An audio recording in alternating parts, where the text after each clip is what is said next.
You don't know where to start on your journey to financial freedom, but you don't even feel like you have the time to stop and learn because you're so busy. But you can't afford to postpone this any longer. The Inner Circle Live is created for you. When you come to this event, you're going to learn what the biggest obstacle standing in your way is to becoming financially free. We're going to show you how to take that active income that you've been working on for so long and turn it into passive income, and how to do that in your sleep. Go right now to wealthwithoutwallstreet.com/live. And don't forget the promo code podcast to get your discount today.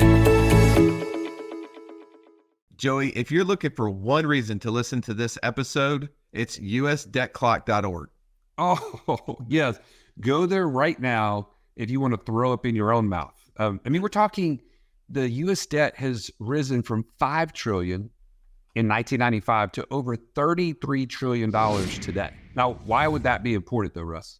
Well, if you're at all worried about our currency, the U.S. dollar being around to be able to buy the things like houses, cars, boats, vacations, little Johnny's, tuition at college, whatever it is, we need that U.S. dollar to still be worth something. And every second you see those dollars just being worth less and less and less. And since 1971, that's been the case, right? Since we went off the gold standard.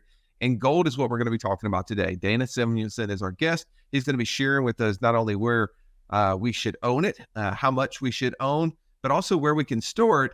And unless we all want to get out our checkbooks, because US.org or USDebtClock.org says right now that we can write a $259,000 check and we can eliminate the debt. If we don't want to do that, Stallion, I think this is our answer, is that we need to understand better about how these assets can protect us. If all the foreign currencies or foreign nations out there are buying gold or net buyers of gold, maybe we should consider it too. What do you think? I think you're right. And I think we don't hold anything back from this episode. Let's dive in right now with Dana Samuelson.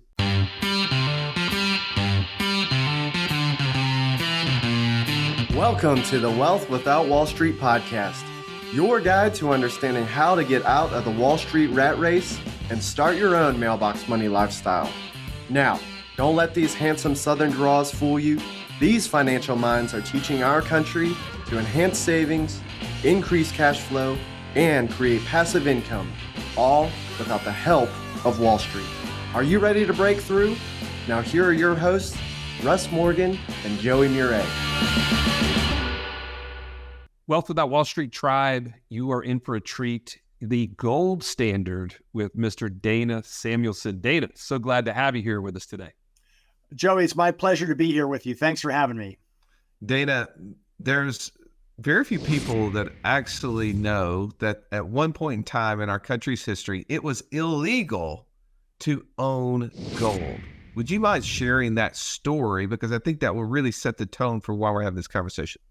Sure, Russ, of course. So gold has been money and currency since man's ancient times, all the way until the 1930s.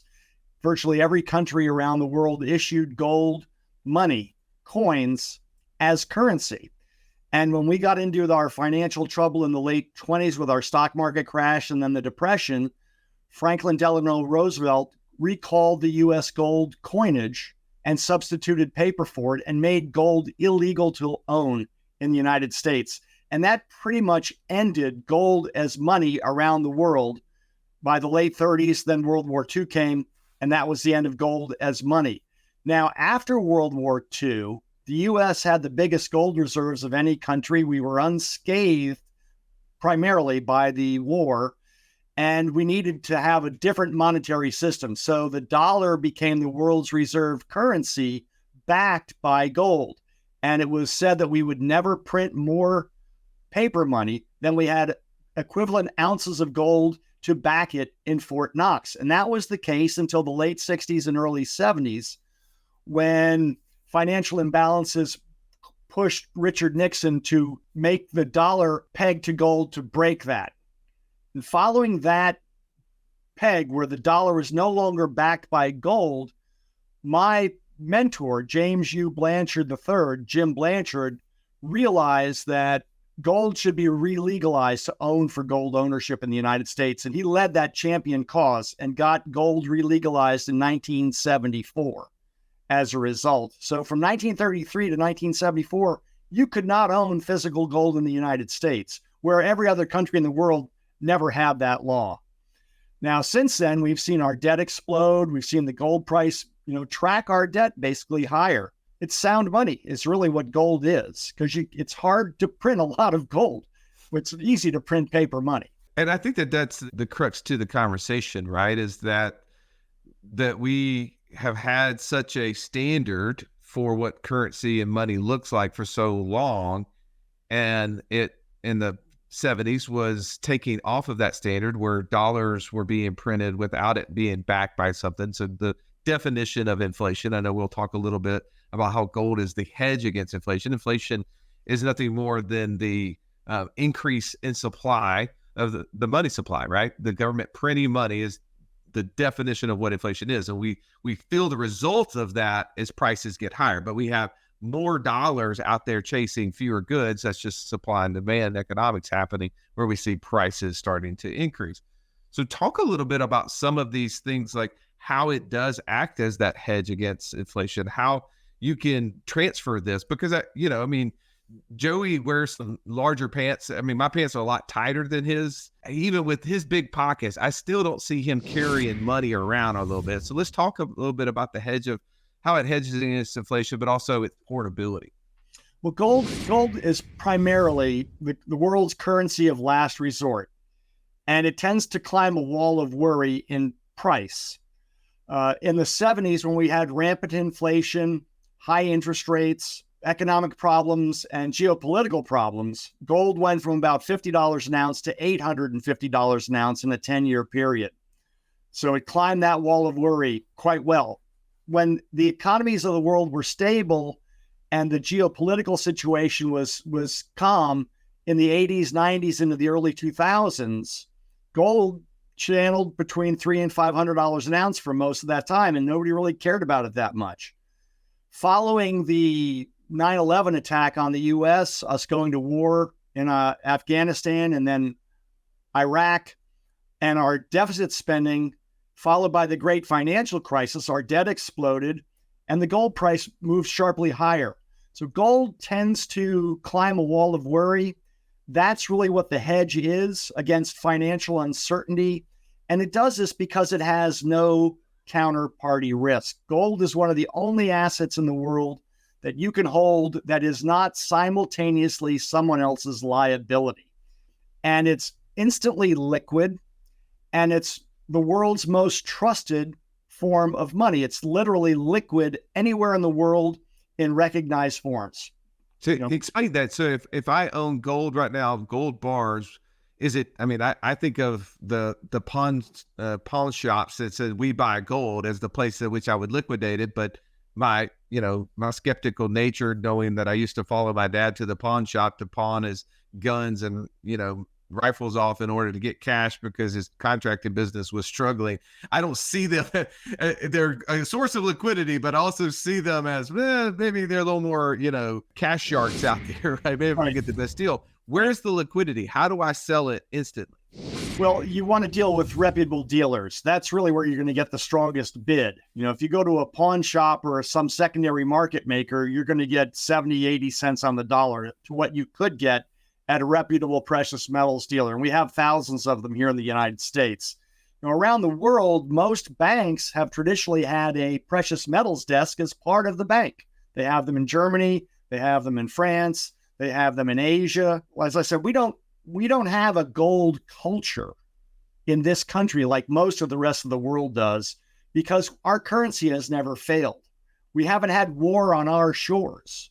My brother helped me get my start in this business. His first job in 1974 was going to a Vietnamese relocation camp in Arkansas and buying gold from people who were fleeing Vietnam at the end of the war, who literally had gold sewn into their clothes. That's how they carried it out of the country.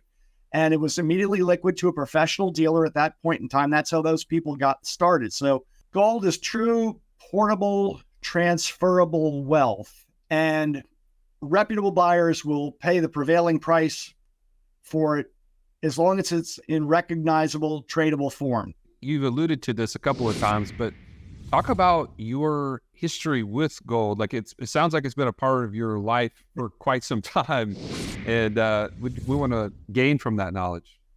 Well, I got out of college in 1980, which was just like getting out of college in 2009. I had a German degree. I was completely unhireable, and I got hired to work in a vault, counting, shipping, and weighing physical gold and silver. My brother ended up getting me that job because I could be trusted. And then I ended up getting a better offer working for Jim Blanchard as a vintage coin appraiser. And I moved up the ladder with his company, and I became his buyer and then his senior buyer. And I got to spend millions of Jim's money in the 80s buying from the trade, because our business model was to buy from the trade and sell to the public. So I got to know all the industry players during my formative years. And it's 40 years later, some of my friends, run mint distributorships today that buy directly from the US Mint or the Royal Canadian Mint. But I've always loved the fact that gold is finite in supply, and the amount of people in the world just keeps getting bigger and bigger. That's why it tends to work in price over time. It's similar to real estate that way. There's, you can't make more land easily unless you're, building a new island in the South Pacific Sea and you're the Chinese government. That's really the only way you can make more land easily. So gold and silver, like I said, we don't have a gold culture, but there is many more people understand gold and silver today because of the great financial crisis, and now because of the COVID debt explosion that we've had. We have more potential buyers in the U.S. than we've ever had before, because of the financial uncertainty created by the debt problems that we have. And, quite frankly, the asset bubbles that the Fed has blown up by keeping interest rates at zero for so long. If you've listened to our show for any length of time, you've heard us talk about infinite banking and how we are able to use that concept to create over $50,000 a month in passive income. But it's just not that easy to figure out, how does this all connect into my own personal system? Stallion, that's why we created the passive income operating system, bro. It shows you how to turn active income into passive income. It makes all the steps come together. If you would like to get access to it as a podcast listener, we've never given this away in public before, go to what'swhatwallstreet.com/PIOS. There was nothing worse than walking into class when you're in school and the teacher saying, pop quiz day. Why? Because you were unprepared. Are you unprepared though for financial freedom? Don't be. Find out how close you are by taking our 30-second quiz at wealthwithoutwallstreet.com/quiz. Yeah, the amount of debt that we have is definitely a reason why gold should be on our minds, because as it continues to grow over 33 trillion right now, it gives us a situation where we may see some default in our treasuries and do our currency as a whole, and having that portability, being able to transfer it is a big thing. I want to try to get this down to bite size for mostly me, but for the person listening to you right now who's trying to apply this into their situation. They're trying to become financially free. They're trying to buy assets to produce more passive income than they have monthly expenses. They're also trying to figure out where's the best place to be building their warehouse of wealth. They largely have been putting a lot of money in cash value life insurance, but they're also knowing that there's other things like gold, precious metal, other precious metals that they need to be considering. So could we maybe break this down into say, what about should we own? What are different ways we can own it? Where should we store it? So maybe if we start with what amount should we own, what would you tell me listening? Well, let's put this into perspective first, just for a second. In 1995, we had $5 trillion worth of debt. It took us 200 years to get to $5 trillion. Now it's 2023, not quite 30 years later, 28 years later, and our debt is 33 trillion. It's almost sevenfold what it was 28 years ago. And the gold price has tracked that debt higher, specifically since about 2000. It's up about 600%. So that's really the reason you should consider owning some gold, because the dollar is going to continue to lose purchasing power. That's really what gold is for. It's a savings account. So I recommend what the World Gold Council suggests, which is you should have 6 to 8% of your net assets in precious metals. So I consider gold and silver to be precious metals. 6 to 8% is the sweet spot where you have enough of gold and silver So if there are financial problems like there were in 2008, and the gold price more than doubles over 3 years while every other asset is dropping 100%, you have a counterbalance against financial uncertainty. At 6 to 8% is the sweet spot where you have enough to have a significant hedge against financial uncertainty, but you're not denying yourself opportunity in other investment segments. So you have segments, you have plenty of deployable capital in other places. It's the sweet spot. Now, the what is I recommend you own physical gold, if you want to have physical gold, in sovereign minted, government made coins, either US gold and silver eagles, Canadian gold and silver maple leafs, Austrian gold and silver philharmonics. These are major national mints that make these exacting specifics in physical metal, 1 ounce coins for gold and silver. If it was ice cream, they'd be vanilla, chocolate, and strawberry. It's that simple. I am a physical gold dealer, so that's what I understand. If you want to own gold on paper, you can own exchange traded funds. GLD and SLV are 2 funds that are very popular with investors. But this is more of a way to own gold and silver on paper to harness the price movement. It's not getting your dollars out of the financial system and putting them into something else that is outside of the dollar. It's really a way to trade gold and silver price movement on paper.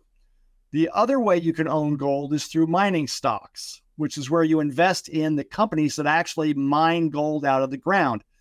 Then you have to be a good analyst or have a good analyst working for you, because there's variables that the physical metal doesn't have and the ETFs don't have, which is the company that's mining the gold, what country is it located in, is there geopolitical risk, how good are the deposits, how tough is it to get it out of the ground.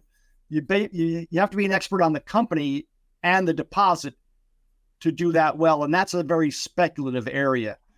That's potentially a little bit more profitable, but there is much more risk. So physical gold, ETFs, and mining stocks are the traditional ways to do it. Now, physical gold and silver, someone has to make it. They have to have exacting standards. It has to be shipped. It has to be sold or a profit earned. So the financial transaction friction is wider than on paper ETFs or on mining share buying and selling. So if you're going to buy physical or gold or silver physical, it's not a trading vehicle. It's a savings vehicle is how you should look at it. Right. Because the buy-sell spread on a physical ounce of gold is 3 to 4%, and on a physical ounce of silver, it's $2 to $3. That's how much the market has to move for you to break even, to reclaim the premium you're going to pay for manufacturing, distribution, and profit to whoever you deal with. Well, I'll tell you, Dana, I appreciate you breaking down the possible ways. I know in the future, I'll let you just tell me earmuffs before you start, throwing out obscenities like that Wall Street jargon you were just throwing out with ETFs.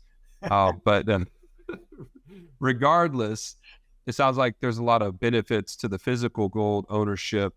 Talk to me a little bit about, just the next logical question in my mind is, having something physical means I have to have some way to store it in order to then be able to trade it for value at some point in the future. What are the ways in which people do that, and what do you recommend is maybe like the best form of that? Well, as I said, I like the sovereign minted 1 ounce gold and silver coins instead of bars that are made by private refineries. And the primary reason is the design elements of the coins that are struck by sovereign mints are very intricate, and designs on bars tend to be plain.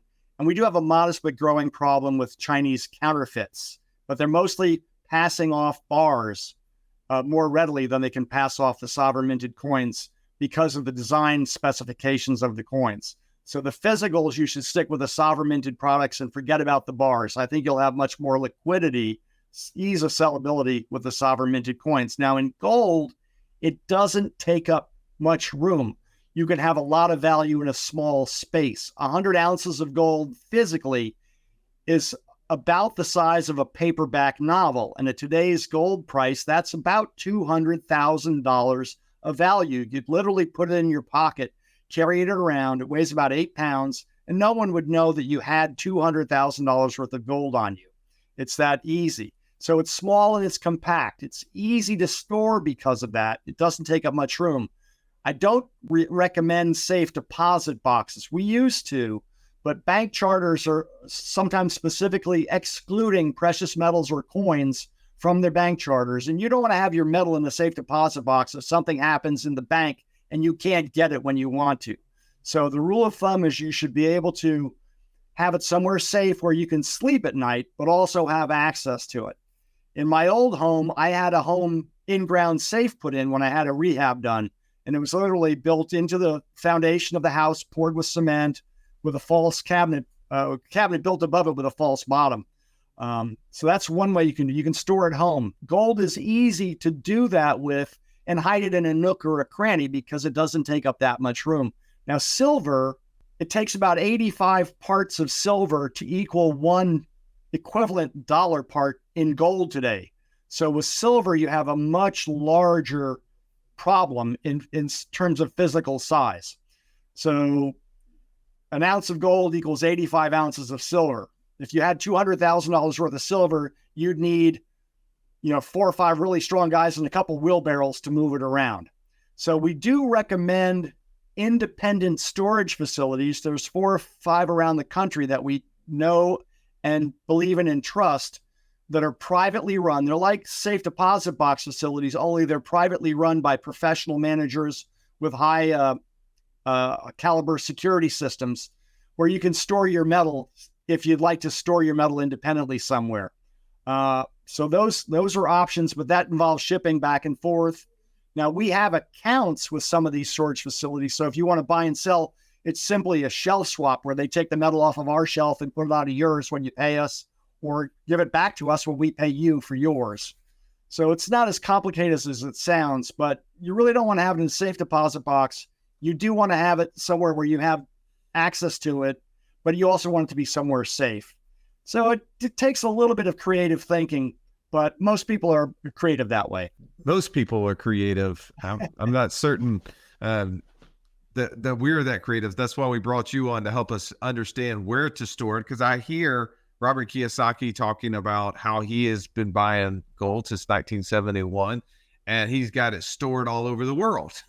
And I'm always fascinated by where is that, and also why is he doing it the way he's doing it? And we were talking about this before, and you were kind of sharing a story. I'd love it if you don't mind kind of talking about what you've come to find out and learn about what Robert's doing and how he's applying gold into his strategy. Well, I was lucky enough to work for Jim Blanchard, who was the man that understood in 1971 when we went off the gold standard and the dollar was depegged from an ounce of gold, that the dollar would lose purchasing power. And if you read Rich Dad, Poor Dad, that's what Robert's rich dad taught him in 1971 as well. So Robert bought his first Krugerrand in 1972 for $50 an ounce at that time. And he's been saving his real estate profits, not in dollars, but in gold ever since. He's a stacker. And I never thought I'd meet somebody like Jim Blanchard, who died in 1999, until I met Robert Kiyosaki in 2016. They both lived, as I like to today, in a personal gold standard where they don't trust the dollar. They don't trust the government to manage its finances well. And our government hasn't. Most other governments around the world haven't. So he likes to have his holdings, his assets that are not in real estate real estate, in precious metals. And I don't ask Robert where he stores it. It's not my business, right? But I do know that he says he has it in different places around the world. Well, I don't know if I agree with you, Dave. I mean, our government has proven to be such a great steward of money. I'm not certain I can agree with you on that. I'm sorry, that's just sarcastic behavior coming from this side of the microphone. But I really appreciate you being willing to come on and there's a lot of noise in financial markets. There's a lot of noise around gold. And I love the idea of having you come on to give us just some frameworks to be thinking about it. Even just the 6 to 8% of your portfolio needing to be in a precious metal, like that to me gives me some way to kind of cut through the noise, and just appreciate you being willing to come on today and share that with our listeners. Russ, any other questions for Dana before we wrap up today? No, Dana, I think this was a very, practical, tactical, straight to the point kind of podcast where we could give the meat to this subject that's really big. And I would prefer for people who are really interested in this to come and to know that you are the expert. Where would you tell them to go? Well, our website at www.amergold.com, amergold.com.